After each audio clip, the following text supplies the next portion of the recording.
Olá gente boa que quer passar no Enem, gente boa que quer se posicionar bem e estudar mais e melhor. Estamos aqui com mais uma aula na disciplina de História da Arte, ou Artes, ou Arte, como você bem quiser. E a gente vai tratar hoje de modernidade.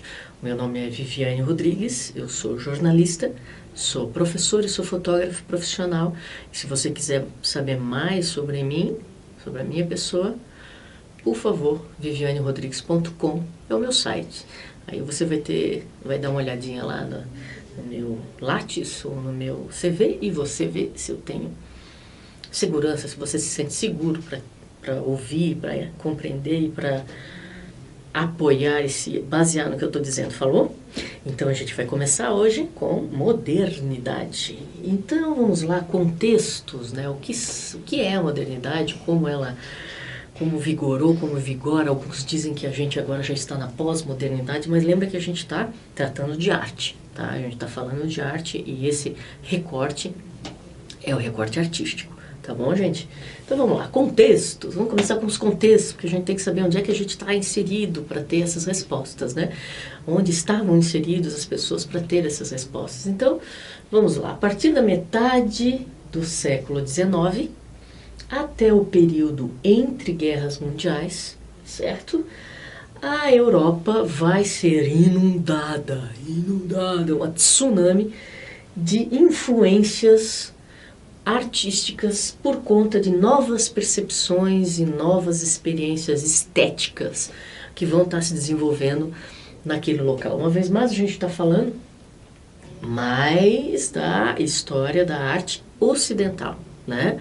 A gente não tem o hábito e não cai no Enem, a história oriental, né?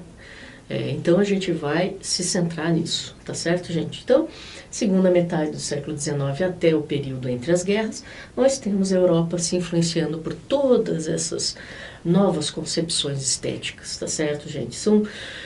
Isso tudo funciona com num momento em que também está acontecendo uma revolução tecnológica de vários níveis, né? Então nós temos aqui várias invenções acontecendo nesse período, né? Nós temos o telégrafo, nós temos o rádio, nós temos a fotografia, nós temos o cinema, nós temos a televisão. Olha isso, nós temos a máquina a vapor, nós temos a linha de montagem, nós temos o avião, nós temos muita coisa acontecendo, era muita coisa acontecendo. Como tem muita coisa acontecendo nesse nosso momento contemporâneo, né? Então, na modernidade, nós temos tudo isso acontecendo, e influenciando, e mudando, e alterando a vida das pessoas.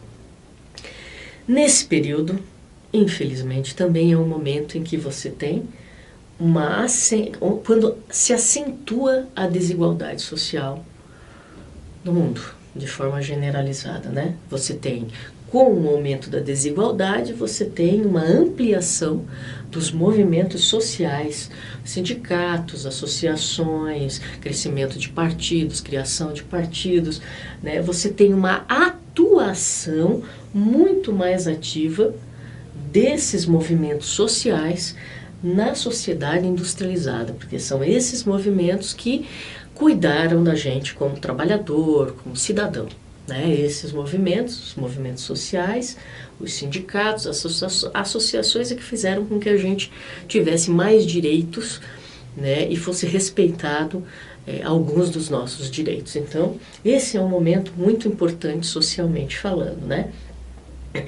Também nós temos vários eventos históricos que também interferiram no panorama e mudaram a forma da gente pensar, da gente ver e da gente sentir e da gente agir. Por quê? Porque acabaram se entrelaçando na nossa vida. Nós tivemos aí, nesse período que eu citei, a Primeira e a Segunda Guerra Mundiais. Você já pensou aí, a Segunda Guerra Mundial, aí foram 50 milhões de mortos, né?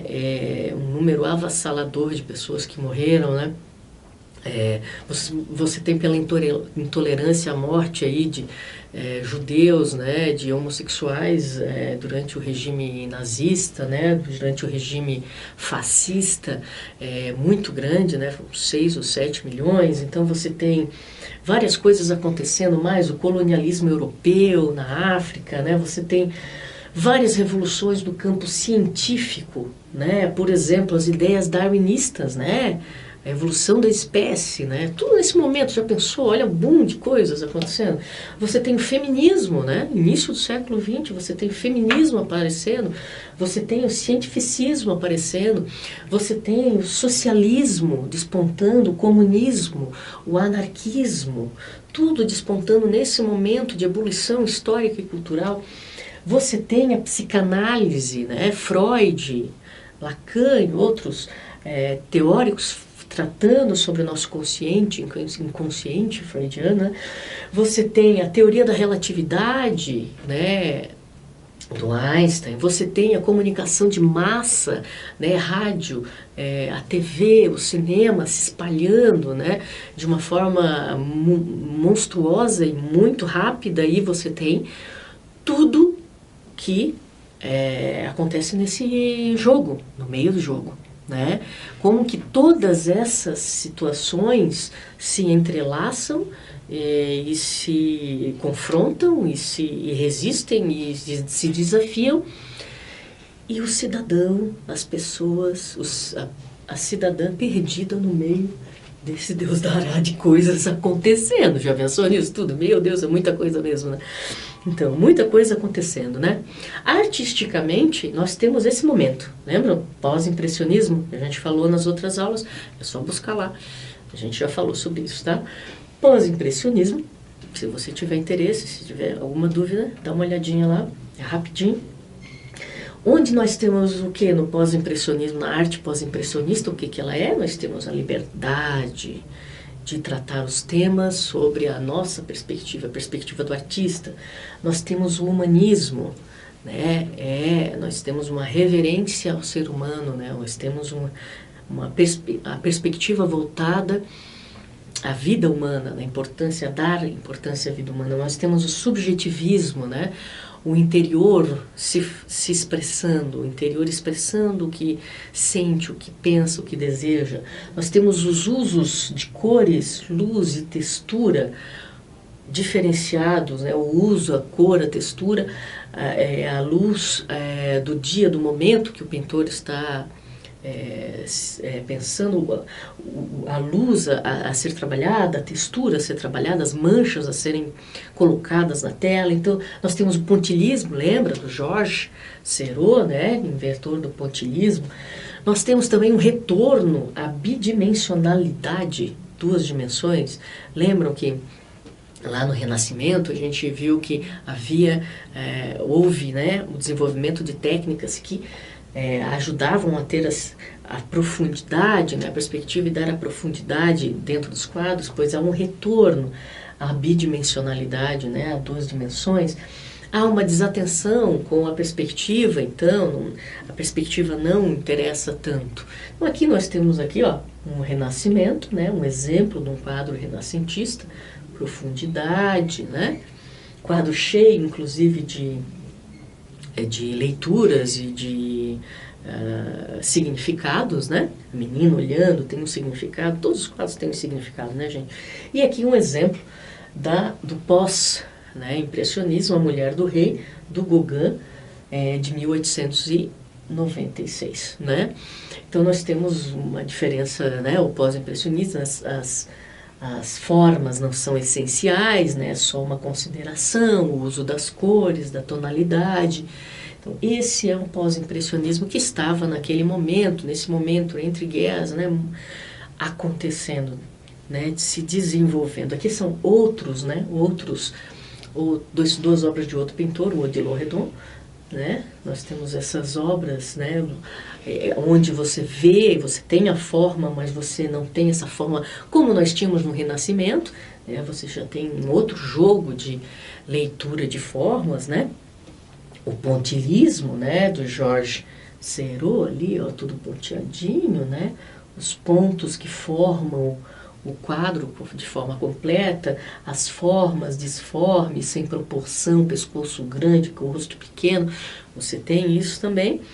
Você tem essa maravilha que é o Campo de Trigo e Corvos do Van Gogh, né, de 1890, com as suas pinceladas. Ainda dá para ver, se você for olhar bem a tela, você vai conseguir ver as pinceladas dele, né, marcando o quadro de forma bem vigorosa, né? Então é o pós-impressionismo, né? Nós temos o Cézanne, outro autor representativo desse momento, né? Com as formas humanas quase não finalizadas, né? São só indicações da essência do quadro, não há um realismo imediato reconhecível, né? Pode ser uma mulher, pode ser um homem, pode ser um fantasma, porque ali você tem essa fluidez do traço, né? Você tem essa fluidez do traço no pós-impressionismo, né? Novamente o Gauguin, né? Se não me engano é o Banhista, né? Essa obra de 1887. Então você também tem novamente essas leituras, né? A ausência do preto, olha como o preto não tem uma permanência, né? No pós-impressionismo, né? E aí a gente vai falar de arte moderna, tá certo? Então, a gente estava falando tudo isso porque esse é o conjunto de coisas que estava acontecendo naquele momento, tá, gente? Então é muita coisa acontecendo, muita novidade, muita mudança radical. Pense no seguinte, pense que o seu avô às vezes tem dificuldade de usar o caixa eletrônico, né? Por quê? Porque não fez parte do contexto de vida dele, né? E aí as pessoas às vezes até são brutas com as outras porque elas não dominam aquela tecnologia. Pois veja bem, você também um dia não vai dominar alguma tecnologia e você vai ser obrigado a usá-la, porque todo mundo vai estar usando. Então isso acontece com todo mundo. E naquele momento, era praticamente um tornado acontecendo no planeta, né? Várias mudanças radicais aconteceram nesse período entre guerras, né? No final do século XIX até o período entre guerras, e isso serviu para mudar a vida de todo mundo realmente. Basta, você já deve ter visto aí, se está estudando história, deve estar acompanhando as aulas, né? Está estudando para o Enem, está acompanhando as aulas de história, né? Então você viu que as mudanças foram realmente radicais nesse período, né? Então a gente vai falar da arte moderna. O que é a arte moderna, né? Arte moderna, manifestações artísticas surgidas no final do século XIX e que vai até a metade do século XX, tá? Um pouco depois da Segunda Guerra Mundial, né? Então nós temos essa consideração sobre artes modernas, tá? Ela é influência das novas tecnologias que foram sendo adicionadas à vivência dos seres humanos, dos cidadãos e cidadãs daquele momento histórico. É fruto da influência das novas linguagens que estavam chegando e acontecendo e sendo experimentadas naquele momento, cinema, fotografia, né? Além dos estudos da mente, além dos estudos freudianos, dos estudos lacanianos, dos estudos de outros teóricos, né? Da mente, né? Do comportamento humano. Então, nós temos essa arte que ela que muda profundamente a forma de se fazer arquitetura, a forma de se fazer escultura, a forma de fazer literatura, a forma de fazer pintura, a forma de produzir, né? Ela é alterada por todas essas novas tendências e novas formas de ver o ser humano, as técnicas, né? E a tecnologia. Tá? Então, a arte moderna é essa manifestação que surge no final do século XIX e vai até metade do século XX. Quais são as preocupações dos artistas dessas correntes de arte moderna? Por bem, são três. A primeira é o estilo, né? O que você diz que os artistas se preocupam? Eles têm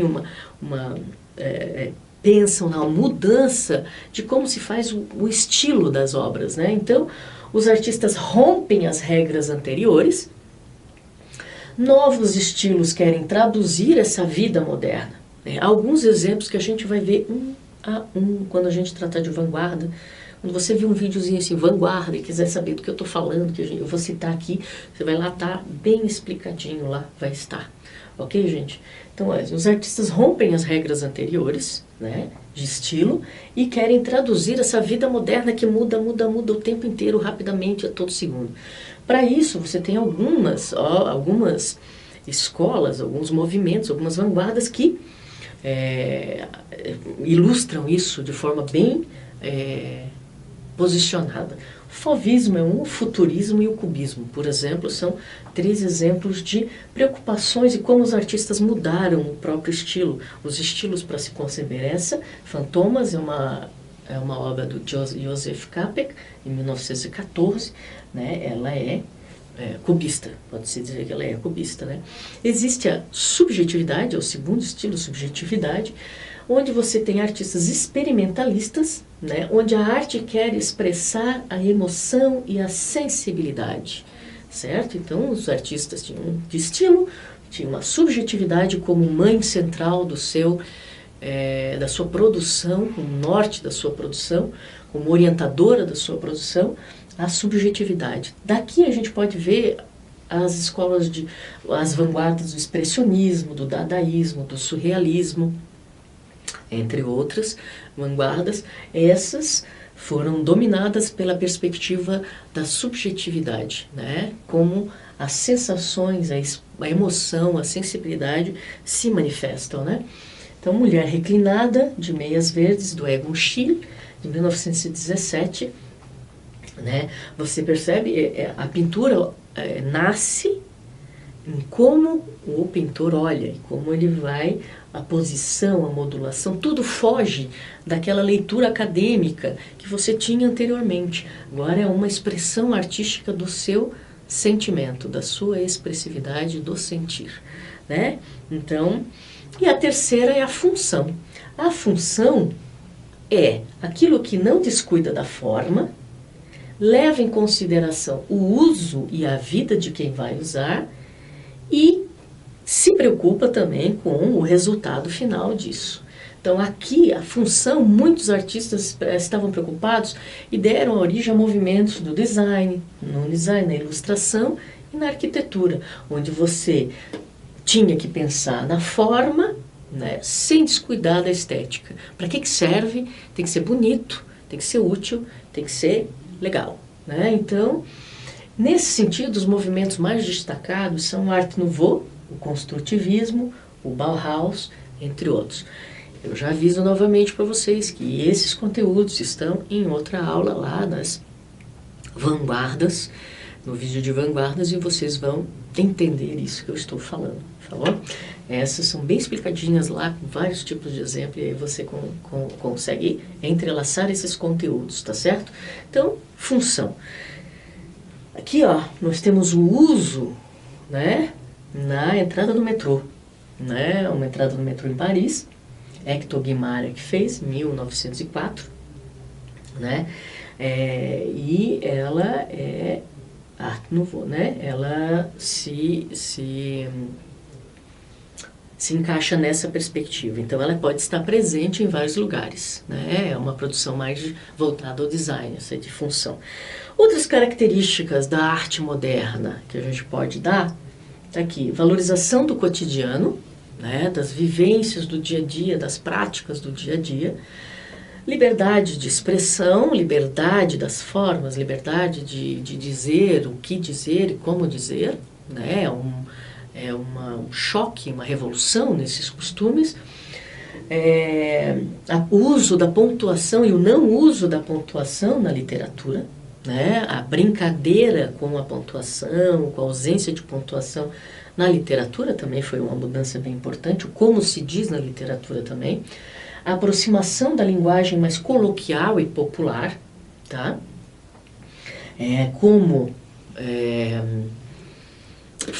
O falar mais nosso cotidiano, né, foi adicionado à literatura. O urbanismo fica muito forte como tendência na arquitetura, né, a preocupação com o crescimento das cidades, como elas crescem, como elas se relacionam com as pessoas também, é um momento em que ele desabrocha, digamos assim, né? Além disso, nós temos também o humor e a irreverência, né, e o estranhamento, né, o estranhamento diante do novo, daquilo que vai causar algum tipo de impacto. Isso eram as representatividades dessa arte moderna, né? Há também uma convergência de linguagens, né? Essa convergência de linguagens que são utilizadas. Antes você sempre tinha que ter alguém, né, modelo para você pintar. Essa pintura, por exemplo, o Banhista do Cézanne, de 1887, ela foi produzida a partir de uma fotografia. Então você tem a convergência de linguagens, a fotografia ajudando a pintura, né, a se tratar. Veja, lembra que em outro momento que você viu, se você viu, se não viu, veja, tá? Porque eu já falei sobre isso. Né, que eu falei como, para que ia servir um pintor agora se temos a fotografia? Lá nos impressionistas, né, naquele momento ali, agora os impressionistas aí já quebraram com a forma de produção, né, da arte lá, realista, né, e agora nós temos mais quebras, né, então esse aqui, o Cézanne, um pós-impressionista, que mostra, né, um quadro a convergência dessas linguagens, né, ele pintou a partir de uma fotografia, coisa que não poderia ser realizada anteriormente, né, gente. E na literatura? Literatura, temos muitas coisas. Temos a experimentação de todas as formas de textual, de conteúdo, a quebra das regras semânticas, sintaxe, tudo. Você tem os novos tipos de narrativa, novas formas de contar e novas técnicas de se contar. Então você tem representatividade. Por exemplo, na literatura, um recorte da arte moderna é com Charles Baudelaire, né? Um grande autor que era muito contra a fotografia, ele era contrário à produção fotográfica, né? Ele achava que a fotografia servia para pintores que não sabiam o que fazer, né? Que aí era um pintor frustrado e ia fazer foto. O Walt Whitman, né? Que produzia poesia de versos livres, sem métrica, né? Não pensava na métrica. O Henry Miller, por exemplo, que escrevia sobre a sua vida, as suas noites, a sua vida febril na noite parisiense, né, Trópico de Câncer, com uma linguagem que traduzia o sexo, traduzia tudo, a vivência física, o amor, a paixão dele, né? A Virginia Woolf, né, que falava sobre as mulheres, né, sobre as perspectivas femininas de ver a sociedade naquele momento, muito importante, foi para a literatura mundial. O Henrik Ibsen, né, o Kafka, são exemplos de literatura moderna. Um exemplo aqui do Walt Whitman, que eu tirei do Folhas da Relva, que é um livro dele que fez essa marcação, né, um livro mediador da arte moderna, que é Canção de Mim Mesmo. Eu celebro o eu num canto de mim mesmo. E aquilo que eu presumir também presumirás, pois cada átomo que há em mim igualmente habita em ti. Descanso e convido a minha alma, deito-me e descanso tranquilamente, observando uma haste na relva de verão. Então esse é um dos poemas do Folha na Relva, que foi um livro que quebrou com as regras de até então como se compunha em poesia, né? Um livro muito importante para esse momento é do próprio Kafka, né? A Metamorfose, eu vou ler só uma partezinha dele. Numa manhã, ao despertar de sonhos inquietantes, Gregório Samsa deu por si na cama, transformado num gigantesco inseto, né? Que ele descreve depois e a gente vai achar que ele é uma barata. Então veja, é um momento de quebra de padrões, né? Quando é que uma barata, um besouro, que você pode também traduzir talvez, dependendo da sua imaginação, né? Virou personagem, né? E como é que você vê essas mudanças na vida, como ele se avalia como ser humano ao viver essas dificuldades, essas vivências, essas experiências irreais são traduzidas de uma outra forma dentro da arte moderna, certo? Então, a arte moderna também tem temas, a vida à margem, a vida marginal, a vida dos que não importam, mas que deveriam, né? A vida dos que vivem e que não têm as histórias contadas, né? O cotidiano da massa, a selvageria física e psicológica que a humanidade pode exercer sobre outra, sobre outro humano. Lembrem-se, vivemos nos períodos entre as guerras, né? Vivemos o período fascista, o nazista, né? Vivemos a morte de milhares e milhões de pessoas, assassinadas exatamente pela diferença, né? Seja religiosa, seja de orientação sexual, inclusive, já naquele momento no nazismo. Então você tem esses temas que estão presentes nessa nova produção, digamos assim, né? A que se sujeitam os humanos e as tarefas inglórias ou irrealizáveis a que se propõem, né, para sobreviver. Então nós temos esses temas, o ser humano também, novamente, como protagonista dessas histórias, né? A importância de protagonizar isso. A fotografia é também extremamente importante, porque ela é um desenvolvimento tecnológico, ela é um desenvolvimento técnico, porque eles foram aprendendo a usá-la, né? E é um desenvolvimento que uma técnica narrativa que você acaba pensando, usando a fotografia para produzir narrativas, né? Tem um caráter duplo, né? A fotografia tem um caráter duplo, que é produzir arte, produzir documentos. Nós temos fotógrafos, fotojornalistas brasileiros, o Evandro Teixeira é um deles, que tem obras fotográficas no mundo inteiro, em vários museus. E ele trabalhava num jornal, né? Jornal do Brasil, Estado de São Paulo, no Jornal do Brasil.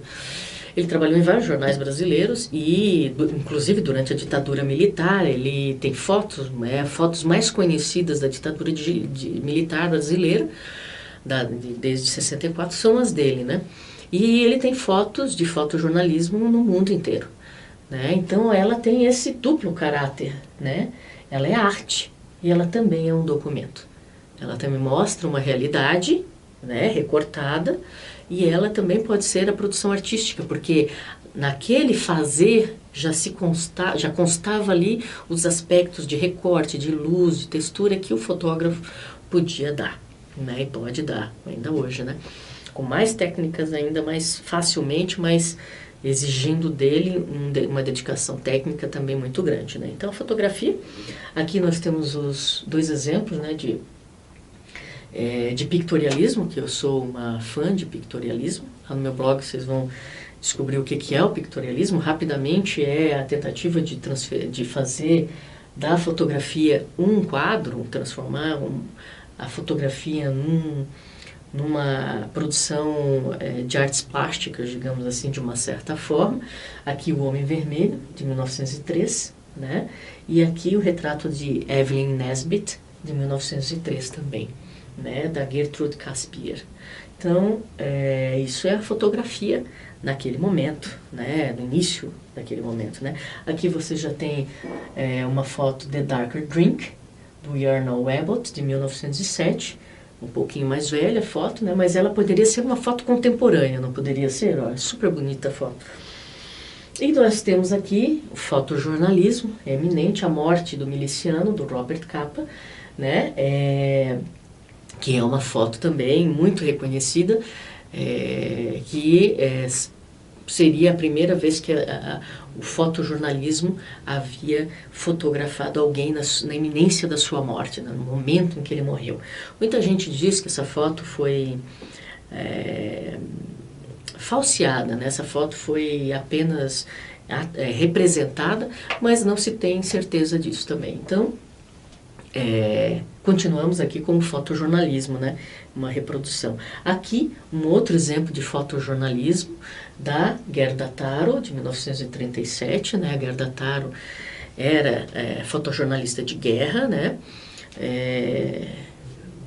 Mulher do Robert Capa, e ele morreu antes e ela morreu depois. Os dois morreram em guerras, né? Fotografando, realizando seu trabalho de cobertura de guerras, né? E no teatro, e agora no teatro, a gente já vem vindo, né, a modernidade em vários papéis, né? No teatro nós temos antes, lá no século XIX, a utilização de uma linguagem artificial, especialmente em verso, né? O uso de gestos artificiais, né? De figurinos, não parecia a nossa vivência. Se você hoje aí pegar um filme da década de 50, 40, você já vai estranhar muito a forma de representação dos artistas, né? E dos atores e atrizes. A minha mãe, inclusive, outro dia, ela dizia assim, nossa, como era diferente, né? Olha como é que eles estão atuando, como é diferente de hoje, né? Hoje parece mais natural. E é exatamente isso, são escolas de interpretação, né? Você tem escolas de interpretação que mudaram a forma de se atuar em frente à câmera, né? E veja que tudo isso é recente, porque o cinema foi inventado ali na curvinha do século XIX para o século XX. Né? Então, foi se desenvolvendo algumas teorias e conceitos do cinema ao longo do século XX e estamos no século XXI, né? Às vezes parece que não, né, gente? Porque tem coisa que a gente está vendo que não parece século XXI, não. Mas estamos. Então, no teatro você tem os gestos artificiais, figurinos elaborados segundo determinadas regras e convenções. Bum! Aconteceu, mudou o teatro. Como é que mudou o teatro? Primeiro que você tem uma mudança necessária nos padrões reais de entonação da voz, de como a gente fala, nos gestos, né? Nos objetos de uso real, né? Então, o teatro começa a se aproximar da realidade de uma maneira, né? Começa a usar outras formas, outras técnicas. Você tem a luz elétrica, ela revolucionou também o teatro, né? A luz agora virou um instrumento cênico. Não tinha luz, né? Agora você tem holofotes com cores diferentes e você pode criar cenários e atmosferas, né? Como diz a Inês Gil, num artigo dela, as atmosferas para compor aquele cenário no teatro, não só no teatro, no cinema também, não é? Então, nós temos essas confluências tecnológicas e o teatro tendo que se reinventar e experimentar novas formas de expressão, né? E de tradução desses sentimentos que estão presentes na humanidade e que nos importam. E na dança? Na dança nós temos Isadora Duncan, né? A Isadora, ela é uma dos nomes que se fala quando se pensa em balé moderno, né? Do balé clássico para o moderno, né? A Isadora tinha uma técnica inovadora, ela levava em consideração o movimento natural do corpo. As bailarinas e ela dançavam descalças, sem o apetrecho daquela ponta, né? Sapatilha de ponta da dança clássica, né? Movimentos corporais de torção, contração, desencaixe, lesões, ousadia corporal, manusear o próprio corpo e usá-lo como parte da dança. Né? A Isadora foi uma das precursoras de todos os usos disso, né? Então aqui um exemplo, a Isadora que morreu de uma forma muito trágica. Ela